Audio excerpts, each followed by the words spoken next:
many people learned this in their public school education? Oh, yeah? In Oregon public school? Outside, yes. Well, you are to be rewarded for going out and finding the information. I've done this presentation actually all over the state in places like Bend and Pendleton, and I ask that question every time, and no one keeps their hand up after I say that. I think there was one guy who was like, my teacher was an undercover radical. So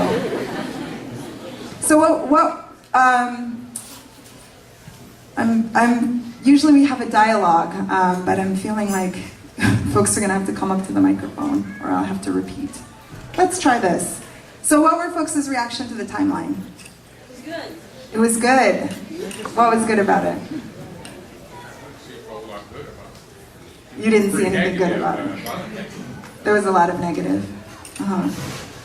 Spoke the truth. It spoke the truth. About America. Yep. Right. About America and Oregon. Other reactions? Yeah. We had a question at our table. There was a timeline between, was it 1925 to 56? We wondered why this provided. This was the Williams Jazz era, North Williams Jazz era, and we were kind of wondering what happened in 1956 that changed that. Right. Yes, so that's a slide.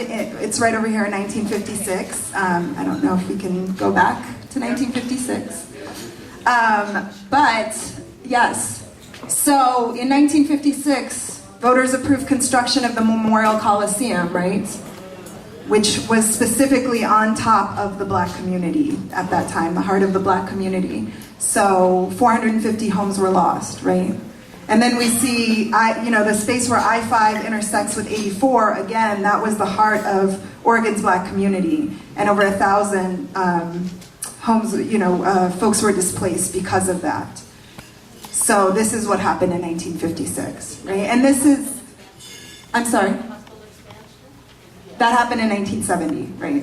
But in 1956, this is happening across the nation as well, right? Oregon is not unique. This is the suburbanization of the United States. So folks are moving, white flight is happening, and folks who have money, middle class folks are moving to the suburbs, and they are needing to be able to come back into the cities for their jobs, right? So we see highways being built across this country, and we see them often being planted on top of, poor communities, communities of color, communities that don't have a lot of political clout, right? So we see that specifically happening to the Black community here. And then your point about 1970, and I actually, I had a slide and I have no idea how it disappeared from the timeline, but I will put it back in. So Emmanuel Hospital, right, folks know Emmanuel Hospital. So in 1970, Emmanuel Hospital expanded and it demolished all of the homes that were around it, again, displacing hundreds of folks. And they got a grant from the federal government to expand. And then the money ran out before they actually built the expansion. So that neighborhood was basically a wasteland for decades until they finally built the expansion. But that was another significant shift in the Black community being displaced. Yeah. What is the shift in the community now? I mean, are they being displaced now? That's a great question. So the question is, what is happening to the Black community right now? Are folks being displaced? Does anyone here have a response? Yes. Yes. Yes? It's the Park Rose, Real School District, Fairview, and Gresham. Right. So outer east and also up north. Washington County. Right, Washington County and also up to Vancouver. Right. Oh, we had a hand here. They were over there first. There were a lot of hands. Okay. Well, I was just going to say that yes, there is continual displacement. If you think about this neighborhood specifically, if we think about North Portland and lots of the neighborhoods that have become gentrified in the past 10, 15 years, that translates into displacement, and then from the center of the city where the services are and investment is, to being pushed out to the farther reaches of the city, where there are less transportation, less green spaces, everything, so it's happening right now. So what is the impact on the black community? So we have a number of hands, and so when folks speak, if you can stand up and project. So you're going to have to stand up. Do we have a microphone in the house, maybe? I don't think so. Yes, go ahead. Well, starting Sunday, the Oregonian ran a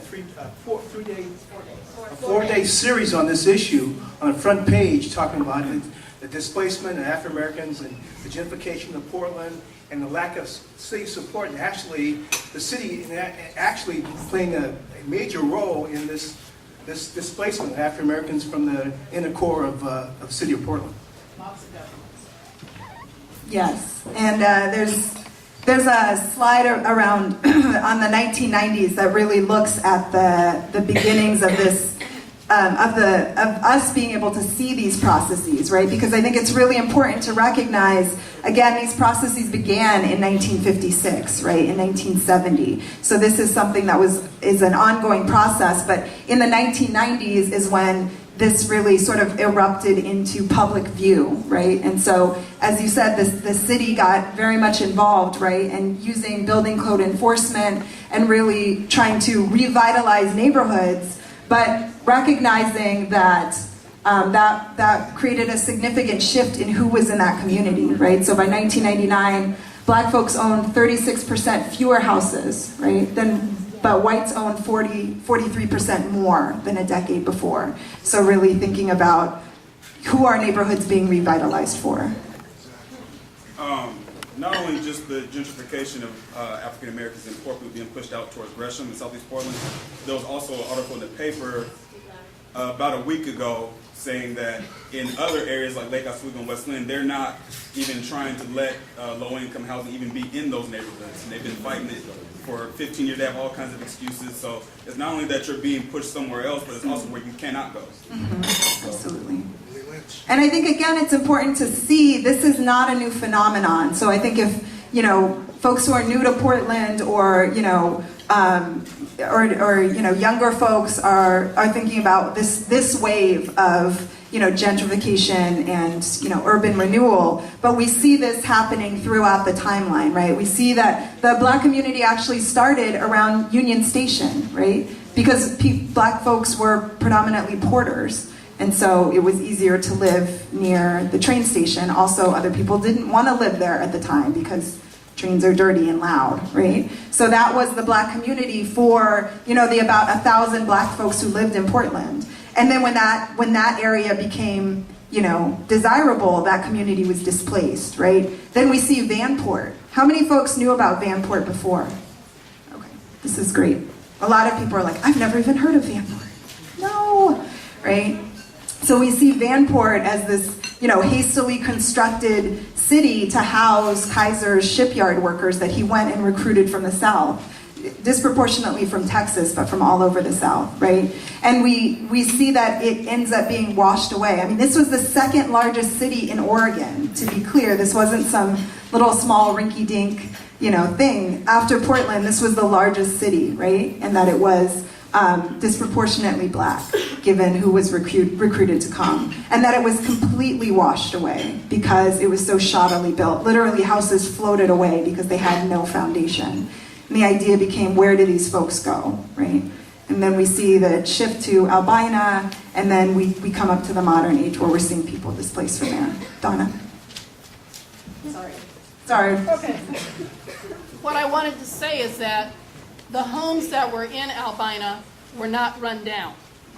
We had a presentation by Tom, what's Tom's last name? Robinson.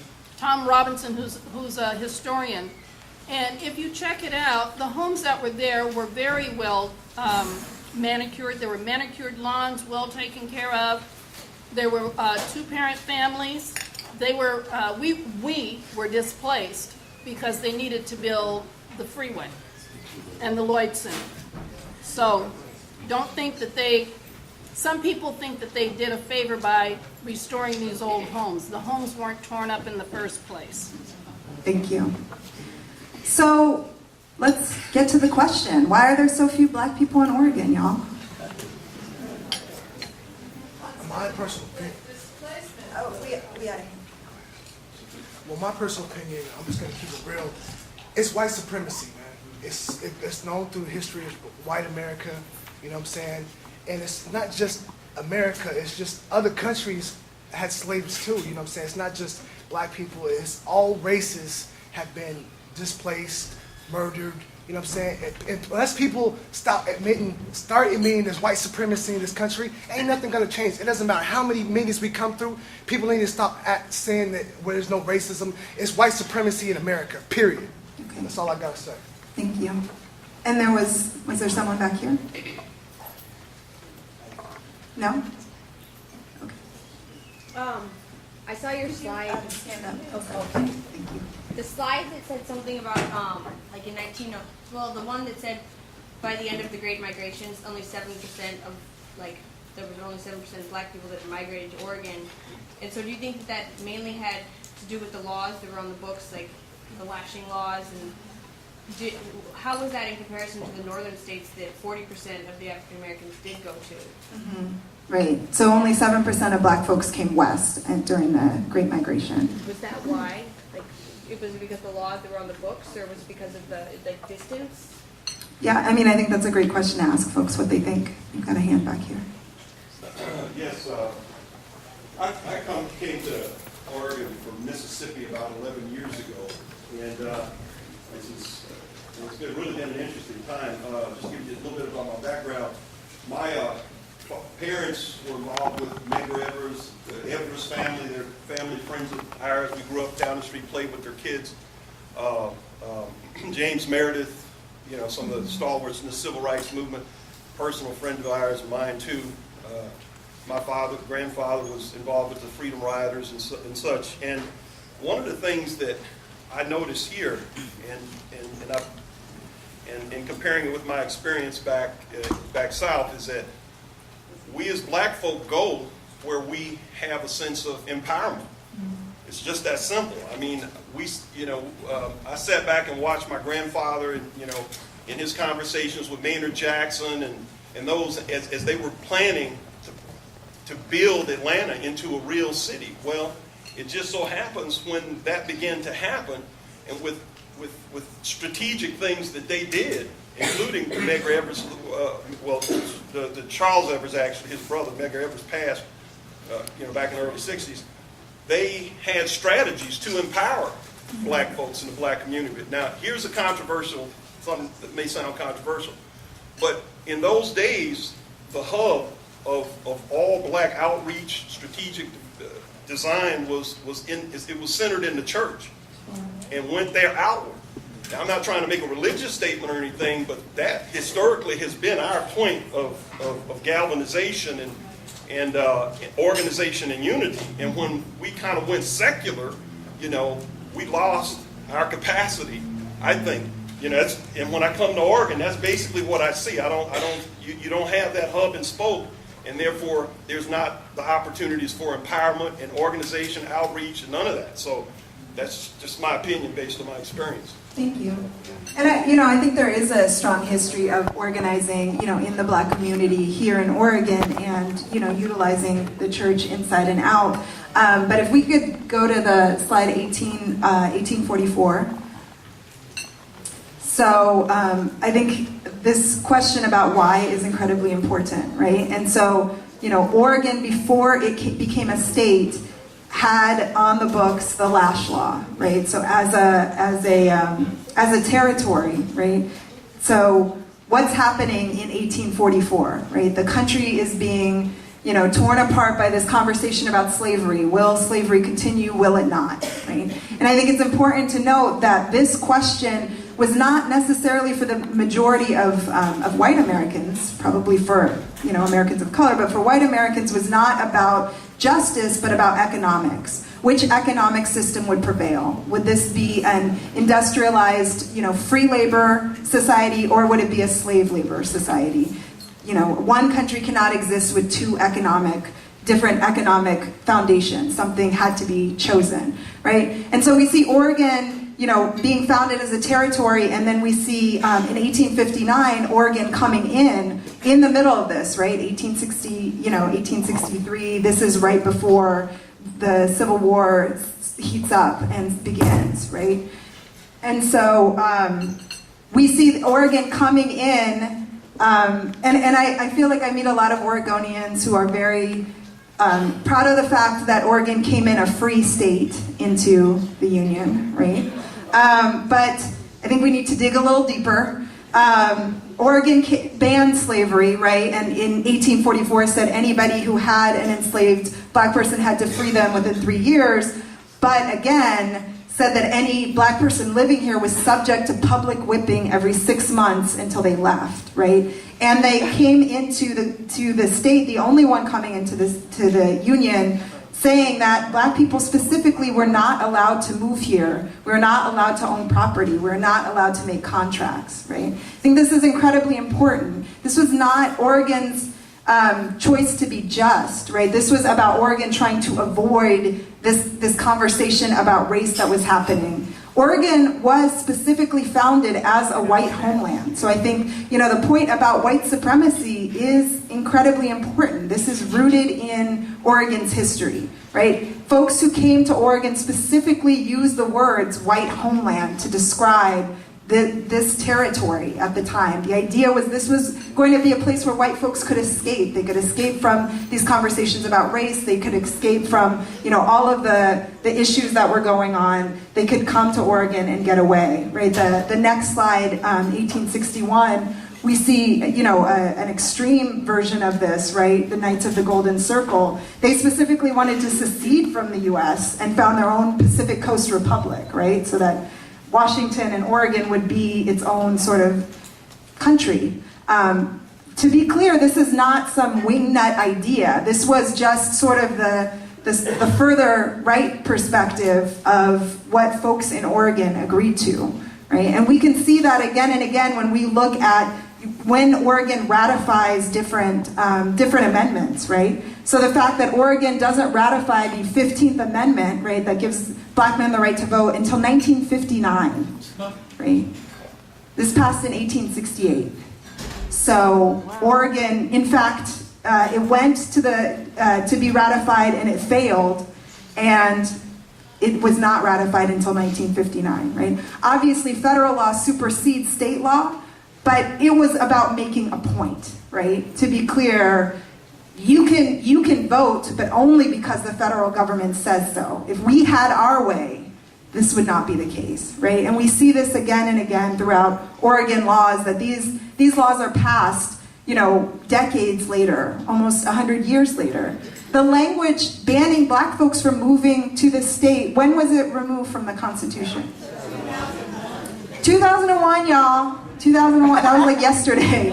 I mean, I went to bed, it was 2001, and I woke up, it was today. 2001, right? That's when it was removed. And I think it's incredibly important to recognize this wasn't something where people just forgot. Oh my God, how embarrassing. We forgot this was in the Constitution. We're gonna clear this up, our bad, right? This was a fight. This was a fight to remove this language from the Constitution. It was led by, by the black community, by, black leaders and legislators such as Avell Gordley. And the pushback was really around preservation of history.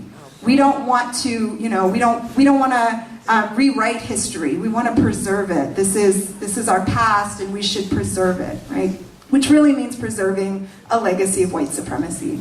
So I think it's incredibly important that all of this is information folks know, right? And black folks know. And so if you are deciding where you're going to go, are you going to go to the state that, still has on the books that you can be publicly whipped? Or are you going to go to a different state? Right? You're going to go somewhere else. Could you stand up? Yeah. Thank you. I was on the other side of that personally. Is this not on? No. Test. Hiding. I can just talk. I was on the other side of that personally because I felt that by removing the language from the Constitution, which it was no longer in effect, you were hiding the history. You were hiding the fact that this state has a long, ugly, racist history. And keeping it in not obviously in effect, but there it is. This is what we have changed from, I thought was important. Clearly I'm a minority, but it just seemed to me that, you remove the language and you remove that bit of, this is what we have done here. So I just wanted to put that out. Thank you. In the mid-'70s, I lived and worked in San Francisco, and this young black man, that coworker, took a few days off and drove his car up to Oregon. He got as far as Jacksonville or someplace. Anyway, somebody put a bullet through his windshield, and he turned around and drove straight back home. And when he came back to work, he was telling me about it, and I was all sympathetic. When the other black people heard his story, they said, "Are you crazy? What were you doing up there? What were you thinking?" They absolutely gave him no sympathy. They thought he should have known and never gone to Oregon. Wow. Yes. Mid-'70s, mid-late I 70s. was, my people are from Mississippi and ended up in Seattle during the migration. And, the thing was, and even now, my mother won't come down here to Oregon. She refused to come to Oregon because of that law. And I remember us growing up as a child and saying that Oregon is so, it's like a white supremacy state. And, Washington used to be. And, it's still going on. We try to close our eyes about it. But as you know, if you travel around the state, being a person of color, and you stop in some of these small cities, you can truly feel that you are not welcome at all. And the best thing to do is to get on out of there. Even going from Seattle to Washington can be a dangerous journey for a black person. That's right. Absolutely. Thank you. I came from probably a state that has fewer black people than Oregon, being from Montana, and graduating from high school there in 1969 and being a third-generation black. And I can appreciate the history, it's all very informative, but I can also feel, growing up during the Civil Rights Movement, there's 50 states in the Union that have probably a very similar history as to Oregon. And so we can sit here and we can talk about how how bad it was and the history, but we also have to recognize, disagreeing with the gentleman here a little bit, I think it's become more sophisticated than white supremacy. I think it's become more of a corporate suppression. And I would like the conversation to shift to more about how do we, given the circumstances that we face, how do we combat it, how do we defeat it, how do we create the movements that, we talk about a lot about Martin Luther King. Does anyone know of A. Philip Randolph here? Sure. Yes. Okay, so that movement has been going on forever. So where do we go from here forward? I'd like to shift the conversation.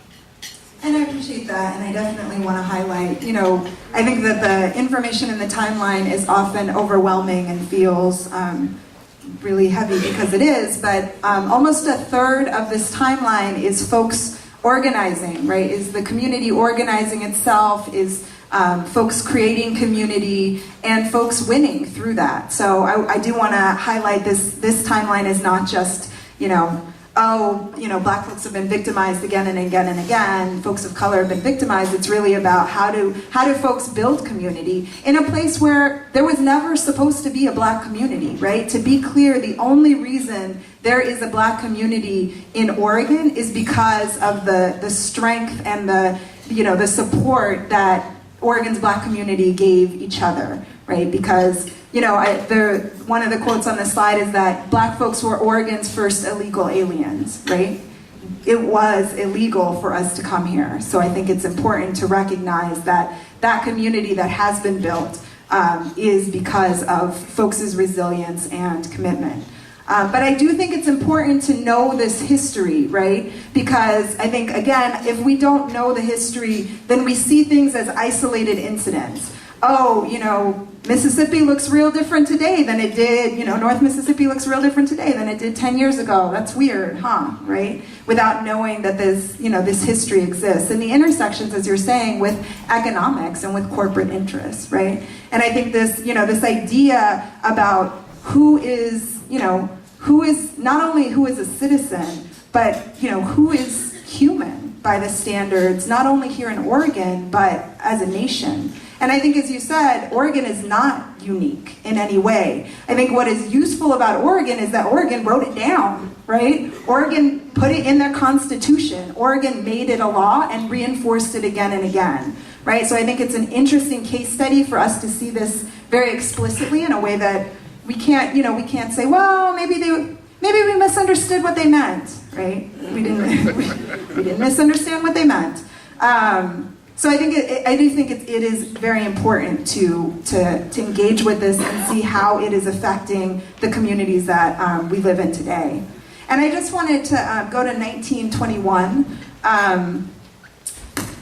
to again talk about this idea of white supremacy, right? So the Ku Klux Klan had a brief run here in Oregon, but it was huge. So at its height, it reached 200,000 members in the state.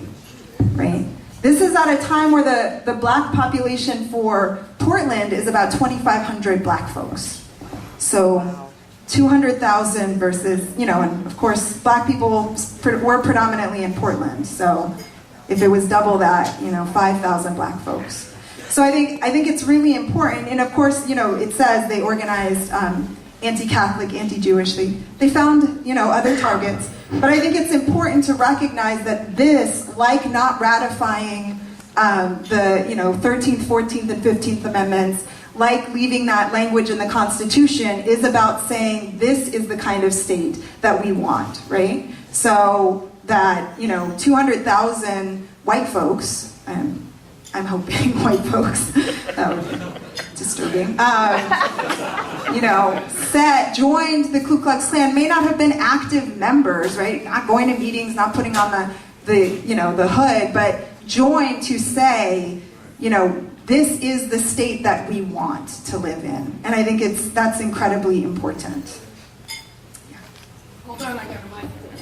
Oh, we've got a functioning mic? And yes, we do. And while I'm going back there, in 1938, there's a picture of the mayor of Portland and the police chief posed with their Ku Klux Klan friends in their robes. Well, along those lines, I'm from the University of Oregon. Go Ducks. But anyway, I was doing a program on the last train robbery in the West, which actually took place here in Oregon in 1927. But in my research, I had to read a lot of the newspaper clippings of that time, and what really struck me was in Grants Pass. If you look at the Grants Pass paper from the early 20s, their whole entire header was about how Oregon was a white man's land, and that the Grants Pass area was very proud that they didn't have any people of color within the paper, or excuse me, within that county. I think it's Curry County or Josephine. But I came here in '72. Parents got divorced right out of Berkeley, and that was kind of amazing. I have a white mother, and we were regulated, or I feel like we were sent to Corvallis, which was very different.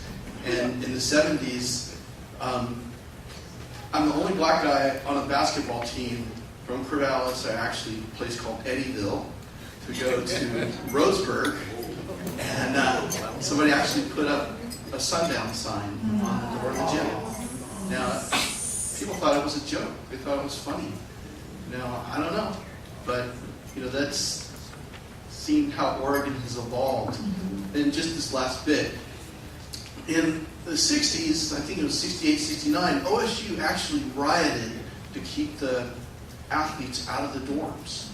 Okay, it was like, we want you to come play, but you can't stay here.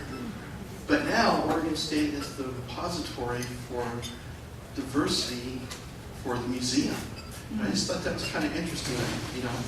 Back when I was a kid, don't be on campus, but now here we are. If you want to find out about diversity in Oregon, go to OSU. Thank you so much. Those are really important points. And I think, the point about the Sundown laws is very important as well. It's not on the slide, but it is in my notes. So this, a lot of people ask me about sundown laws, right? This idea of saying that, when the sun sets, as you said, don't let it set on you, black person here in this town. You come in, you do what you need to do, and you get out. This is not a place where you are welcome to stay, right? So these are actually not laws, but it is more, as you said, these signs that are, put up that are very clear about these things. So these towns are called sundown towns. So there is actually a researcher who has been researching current sundown towns. We are not talking about the past, right? We're not talking about the 1930s current sundown towns. He's found thousands of sundown towns across this country that still exist, where you better not let the sun set on you as a black person in that town. And he found that Oregon had one of the highest concentrations of them. So I cannot name the towns, but if you want to Google the research, you can find out about it. I don't actually have his name off the top of my head. But I think it's incredibly important to recognize again that these things that were written down, that were law, still very much inform the ways that folks engage and move through the world, right? So really thinking about this is not some dead past history, but these are real things folks are contending with. To pull together the importance of the history with what can we do and community building. I think everyone in the room probably has some relationship to somebody who's in a public school, and I think we can press our public schools. What are you doing? What are you teaching about race? What are my kids, my grandkids learning about race? And if they need help, Uniting to Understand Racism developed a curriculum called Beyond the Oregon Trail, which is 10 lessons along with activities that really engage students relating to the race history of Oregon. And they're very powerful. And then in terms of not just telling victimization stories, we just added some interviews in collaboration with some students at PSU who interviewed people of color in the community now and what they have done and what they are doing. So there's kind of an encouragement to activism and belief that you can make change that's involved with the curriculum as well. So it's a very powerful thing. You can find out about it at understandracism.org or talk to somebody from UR. That's great, thank you. That's a wonderful resource.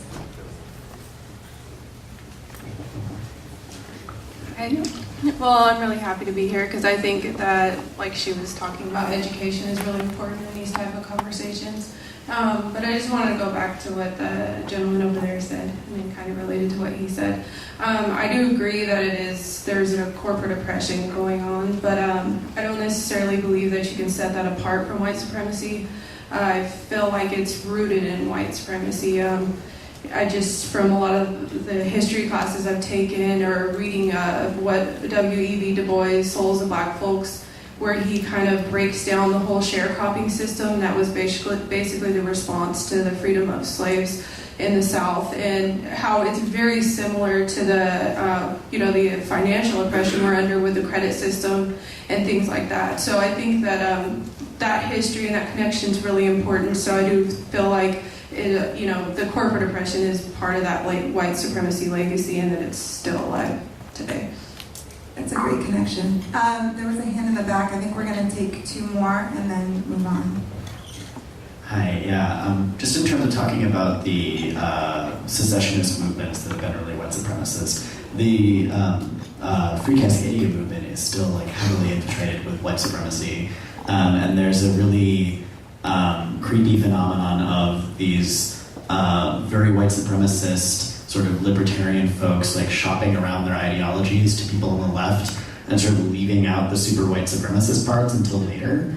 And so this is happening a lot in Oregon and in Portland specifically, and so it's important to be flagging, if people are talking of the Free Cascadia movement, are they legit or are they semi-secret white supremacist? Because that's still definitely a thing.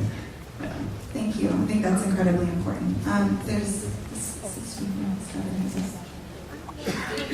Wherever you are, she's pointing, put your hand up, thank you.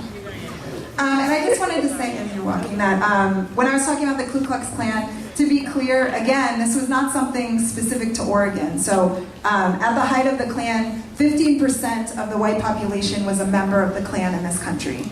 15% of white folks in this country were a member of the Ku Klux Klan.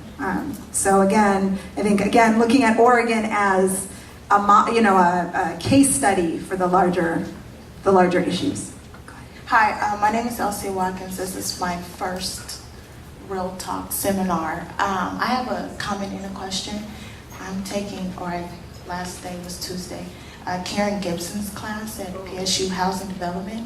And most important thing I learned from that class is not only gentrification communities, but you gotta have gentrifiable people along with that. And learning the history will stop people or communities and cultures of people not being gentrifiable. You will not be able to uproot me because I know my history, I know what I'm worth, and I know what my community is worth. I'm 31, I have seen rapid change.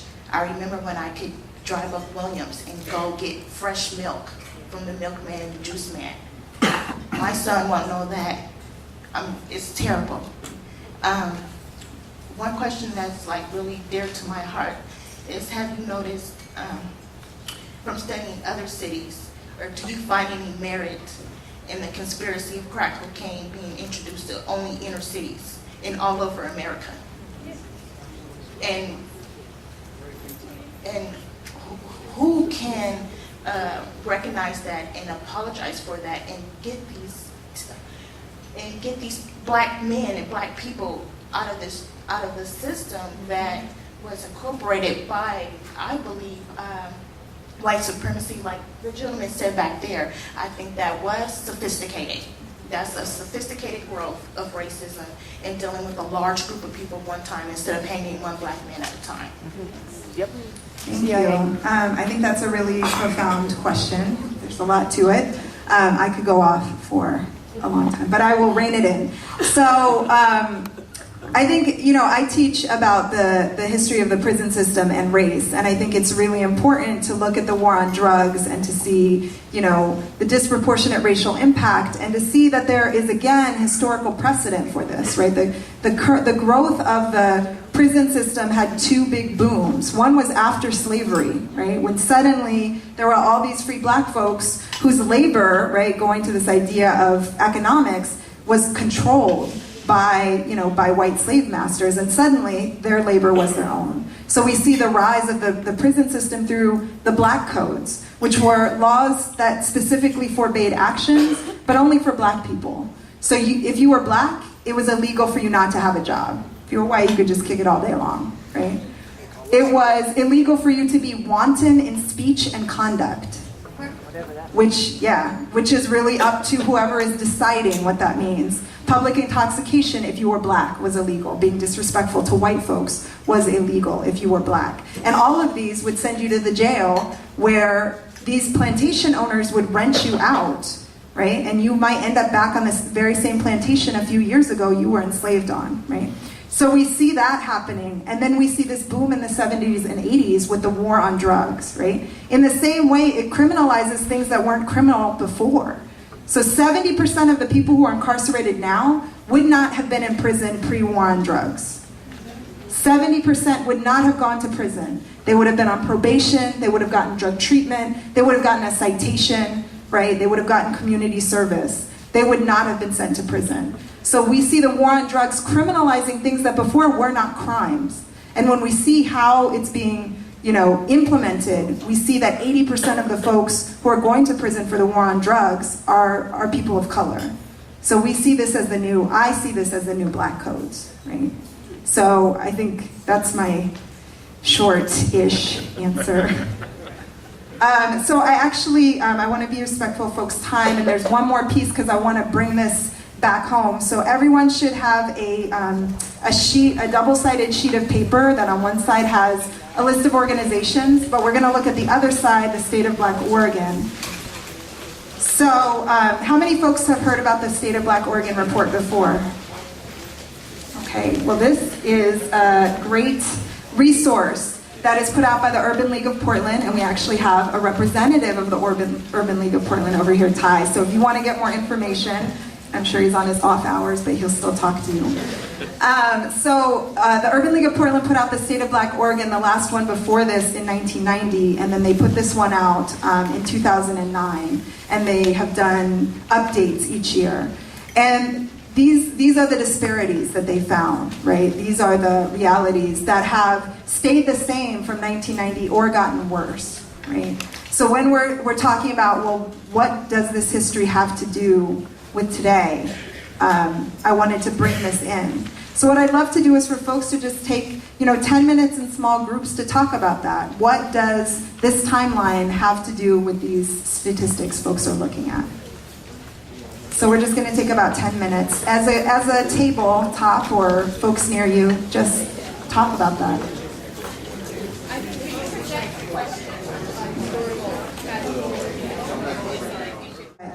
I think it's important looking at these statistics to see, again, this is not something that is past, right? That this history of white nationalism is a living legacy that we are dealing with today here in Oregon, and that is shaping all of our lives, right? Whether we're conscious of it or not.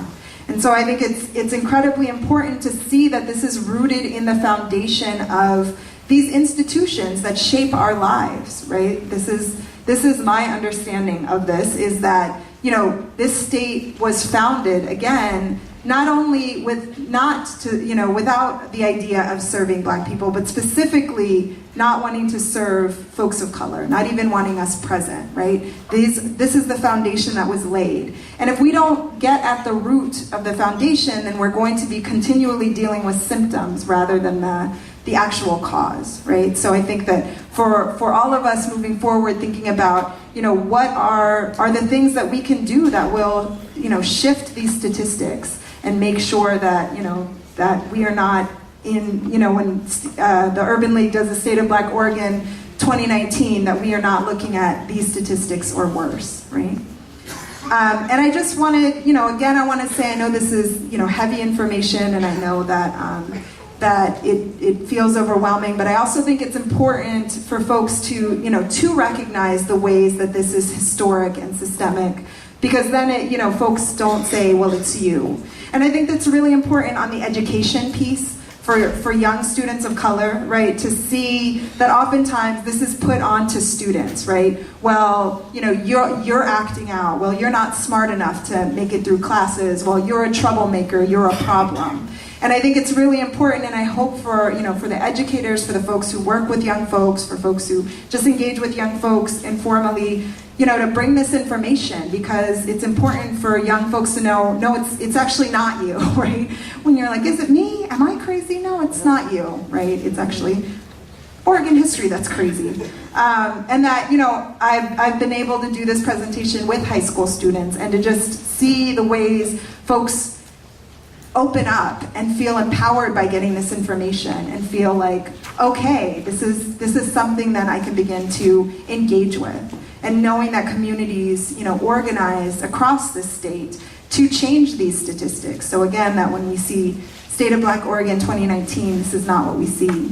So on the other side, if folks can flip the sheet over, this is a living list that I've been making of organizations working on racial justice, because I realized ending the presentation with the State of Black Oregon statistics is not fair for y'all. Okay, good night, go home, right? But again, I think going to this point that was made about what can folks do, that there are countless organizations working, including the one who put on this event, to change these realities. So I actually have a sheet over there. I don't know if someone could pull the blue tape down so folks could see the sheet. But this is the sheet I've been dragging around Oregon, and folks have been writing on it. Oh, no, it's cool. Just thank you. And so if you have other organizations that aren't on this list, please come up here and write them, and I will add them to the list. Again, this is a living list that I want us all to continue creating in the same ways that we continue creating racial justice together. So I really appreciate everyone coming out. It's an awesome turnout, and listening to me and my very long bio at the beginning. So I want to turn it over to Donna now.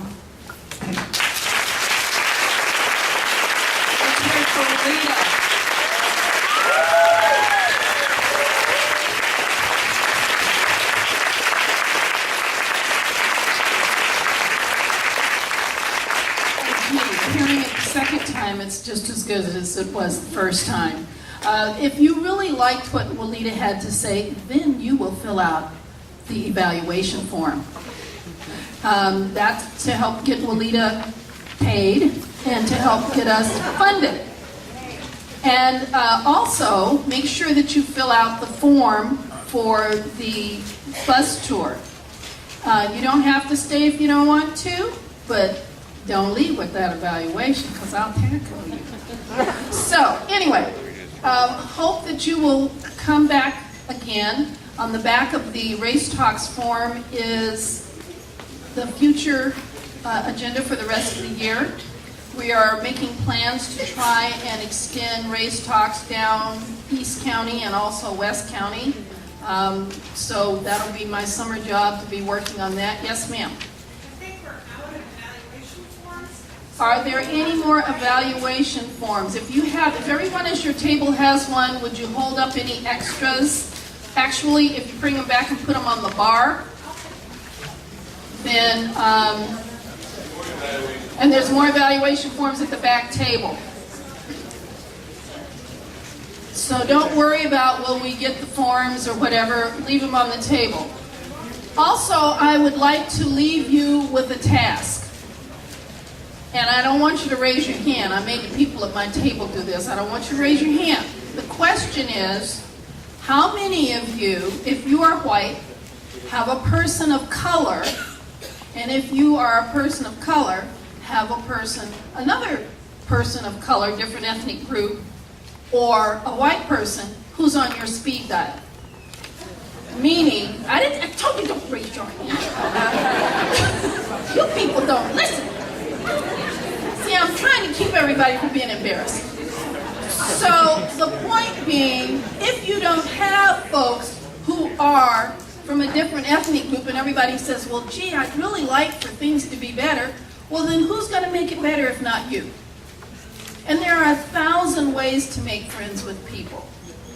Walk up and compliment somebody on their shirt. Where'd you get that shirt? And start a conversation. Just stand there and talk for a few minutes. I do it all the time. I talk to telephone posts. They talk back. So there are so many different ways. I saw a woman at Christmas time, had on a beautiful coat, had beautiful white hair. I complimented her on it. We talked all the way down to the bottom floor and walked another 3 or 4 blocks together. And I said to her, you are familiar. And I couldn't figure, she didn't look familiar. Her name wasn't familiar, but her voice was familiar, and we figured out that we worked together in 1968. So there are so many ways to start a conversation, but you have got to be the one to reach out. Quit waiting for other people to come and be friendly to you. And personally, I thought it was just between ethnic groups. I moved to St. John's and found out on my street that white folks didn't talk to each other out there. I was the one who organized the community, that block party thing. I'm the one who organized it. Now, nobody else on the block is black. Not even Asian. Nothing. It's me. And people came to that party, and they had lived on that street for 28 years and didn't know their neighbors. So we're ending Race Talks a little early tonight, and your task is to sit and talk to somebody. Even stand and talk to somebody. I don't care if you sit, stand, or get on your head. But talk to somebody. Get their digits. Find out their phone number, their email address, and make a date to meet for coffee to get to know each other better.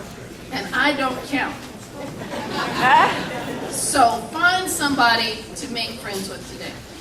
All right, so we're supposed to be out here at 9 o'clock, but people usually don't leave till 9:30, 9:45, so talk away. Thank you for coming.